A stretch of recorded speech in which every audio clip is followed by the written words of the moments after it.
Hey folks, how y'all doing? Back in the shop today. We're going to be doing a video on a router table. Yeah, I've needed a router table for a long time, folks. And where did I go? I go to Grizzly.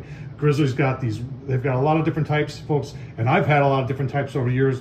I decided I wanted one that was freestanding, but we're doing some mods to it right away today.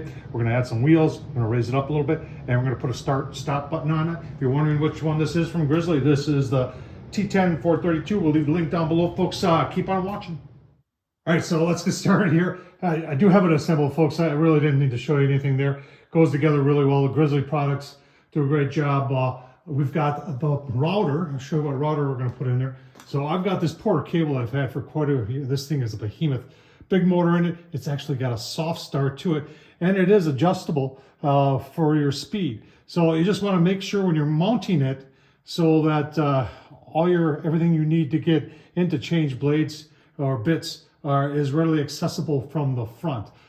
So that's all ready to go. Now I've got a switch here that I'm going to be mounting, and I'll leave the link down below. I got this quite a while ago, so hopefully this is still out there on Amazon. But it's a start and stop switch, which is going to get mounted on one of the legs toward the top, which will make starting and stopping a lot easier. And the next thing I want to do is I want to put some wheels on here, because this is my shop. It's not huge and it's not small either, but you know, I don't have a dedicated area where I can use a router table. So I want to be able to store it right in that hole over there, and I want to be able to roll it around. So that's what we're going to get working on first.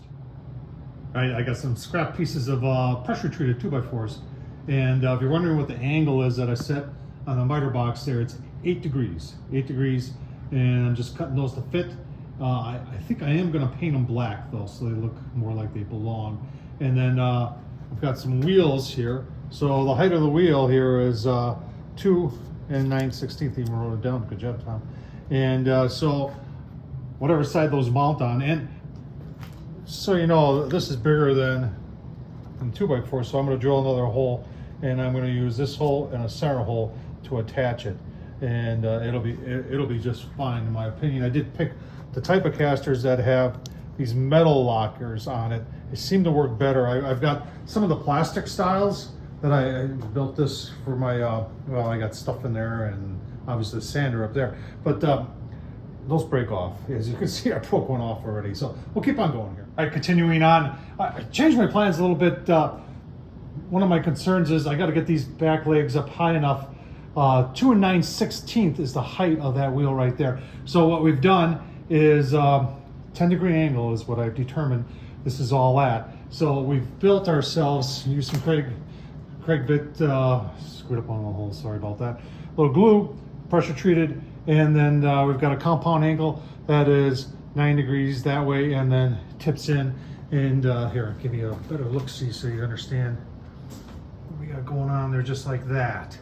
And that side's gonna go like that. These are all gonna get attached to the leg with screws, and that brace in the middle, that may or may not be necessary, but it definitely is gonna give it some strength.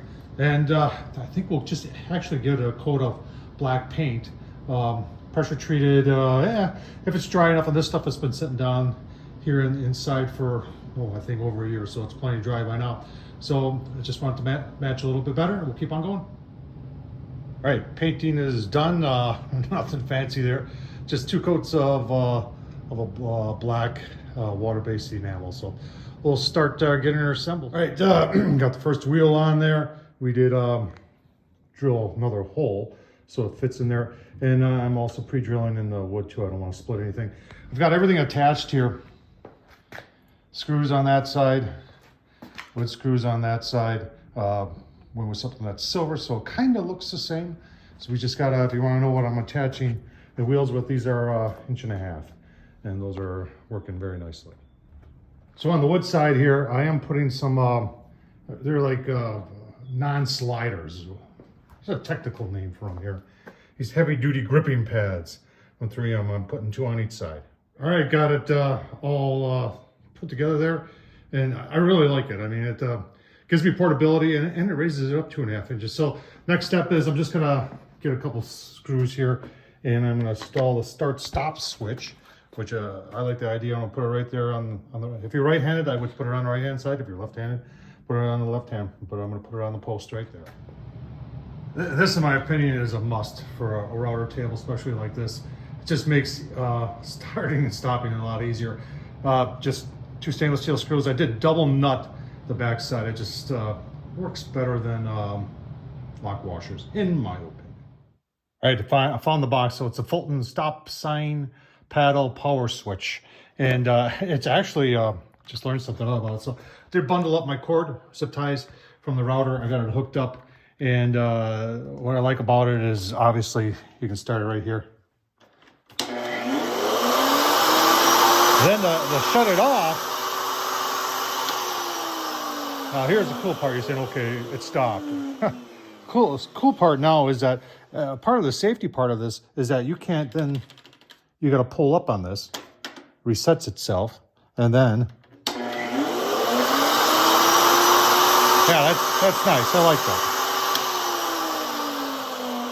I think that's a must-have. All right, folks, so we are done with the mods. I can't wait to use this thing. It really, I was going to get rid of that router, and the only reason I kept that router is because I knew I wanted to put it on a router table. Now, there's one thing I got to yet to do, and that's adjust these little set screws here. But in my haste here, one of them has left me. I'll be, gosh darn if I can't find it. So got the other one in the bag, and I'm going to go to a hardware store. It does come with some of these self-adhere tape measures. I never use those, but I don't throw them away because they are nice, sometimes used for other things.